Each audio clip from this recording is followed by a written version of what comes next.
is Jasmine, and I blog over at runjasminerun.blogspot.com, and I am doing this video blog post to share with all my runner friends out there my 5 tips for running in the summer. And how I got my inspiration for this topic for my blog post is about a couple of days ago, Sunday to be exact. I did a 4-hour heat training run, which was absolutely insane now that I think about it. But anyways, I did a 4-hour training run from noon to 4 p.m. And during that run, 4 hours is a lot of time to be running. I was thinking about just the stuff, like tips and advice that I have gotten from other runner friends, the experiences that I dealt with running in the summer, especially when I started as a new runner in Florida, where summertime is like 90% of the year. So I just wanted to share with you veteran runners who just need like a refresher on this subject now that it's officially summertime here in the Midwest, or new runners. I don't want to say newbies because that kind of sounds mean, but new runners out there who you're running in the summer for the very first time and you're like, oh my god, this sucks. I'm here to just give you a few tips that can just enhance your happy running. Alright, so disclaimer, before I even start, and it might be like looking down because I wrote down my tips so I don't forget, apologize for that. I just want to clarify, I'm not a doctor, I am not a run coach, I'm just a runner sharing my experiences, my tips, my advice, whatever that I've accumulated over the past 6 years of being a runner. So I just want to put that out there. Always, always consult your doctor before you do any kind of exercise in general. All right, here we go.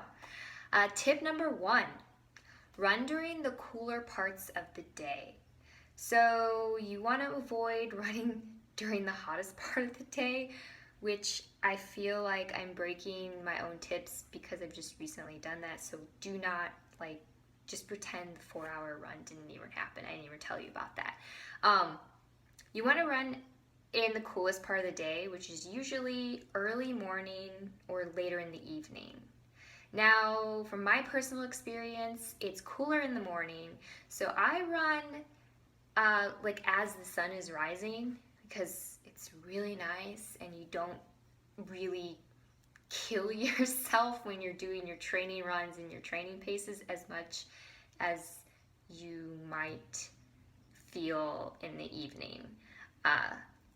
And then, yeah, late evening, again, closer to like sunset. I feel like it's really hot, at least in the Midwest, during like early afternoon to like maybe 7 o'clock. So maybe after 7 if you're in the Midwest.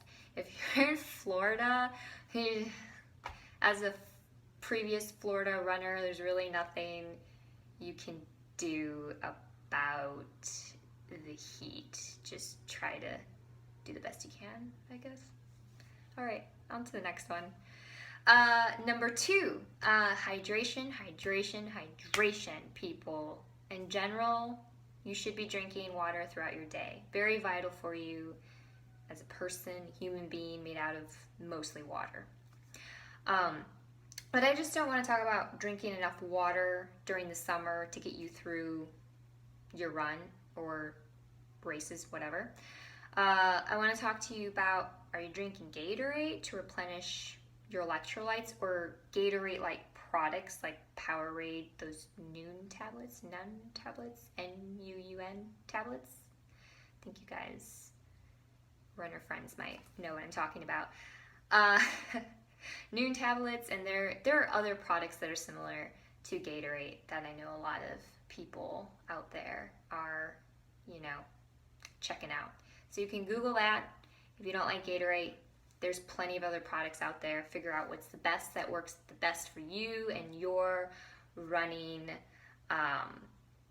what you're going for in your running goals. I'm a fan of pickle juice. I like buy actual pickle juice. I know there's a company out there that kind of like formulates a pickle juice for runners, but I just drink the pickle brine all by itself.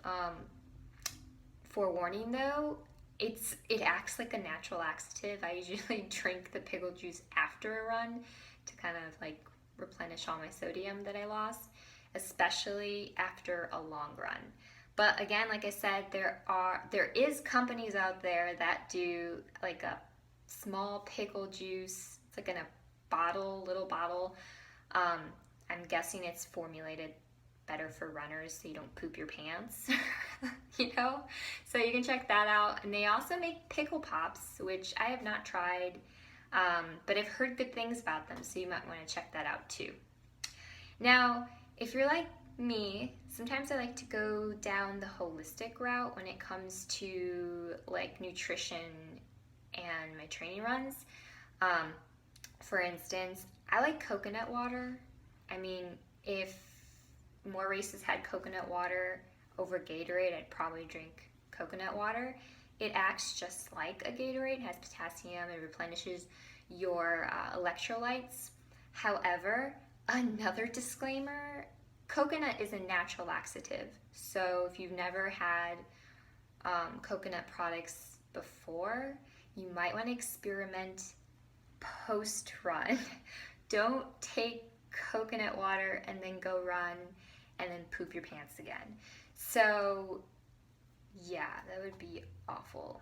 So yeah, just experiment post-run or on a day you're not running. All right. Tip number 3, wear lighter colors. And I feel like this is kind of a common sense thing, but always a good refresher. So you want to avoid black because it's going to attract heat in the sun. Sorry, I just read what I wrote down. Rock less clothing, which, I mean, don't go running naked, but, women, maybe sports bra, shorts, guys, run just in your shorts. Less is more. You'll feel cooler if you have less clothing on, but don't run naked because that would be illegal. And don't forget your hats. Hats are your friend. Just that extra shade over your face, it makes a world of difference. And I know they make awesome hats that have like that sweat catcher thing inside of it, so you're not like protruding like all of your sweat into your eyes. So definitely check that out. Number 4, sunscreen. Wear it. I'm gonna pick on my own husband here, but my husband Mark, he is horrible at putting on sunscreen before we hike, cycle, walk outside, like anything, running outside. So bad at it. So wear it. You want to get something I always get like 100 SPF plus, like whatever the highest thing is at the store. Make sure it lasts long, like 80 to 90 minutes, and you're reapplying as much as you can. I know it's hard if you're like running a marathon and you're like, okay, like I really can't reapply, but make sure you're just putting it on thick and you're getting it, just create like a barrier between you and the sun. And then lastly, like, here's a motivator: skin cancer. Bad. Wear sunscreen to avoid it. So there's your motivation for wearing sunscreen. My husband is probably going to watch this and yell at me, but it's the truth. Number 5, listen to your body. And this is one that I definitely am stubborn with. And what I mean is allow your body to acclimate to the change of season and the humidity and the heat. You're not going to be hitting those paces that you've been hitting in the fall, in the winter, and in the spring. So be kind to yourself and allow yourself to acclimate to the summertime. and do the best you can. Like if you're like, oh man, I gotta do a 7 flat in my training run, and you're doing like 7:30 or an 8, and you feel like it is a 7, just do the best you can. Take it with good stride and realize once fall happens and you're just consistently, doing the best you can in the summer, when fall comes, when winter, when spring is there, you are going to be flying. So yes, listen to your body. Very important in general for everything in running. All right, well, that was my 5 tips for running in the summertime. I hope this helps you out or is a nice refresher. And let me know if you have applied any of these tips to your running. I'd love hearing if things work for people. So with that said, have a happy and healthy rest of your day, and I will see you in the next blog post. Bye.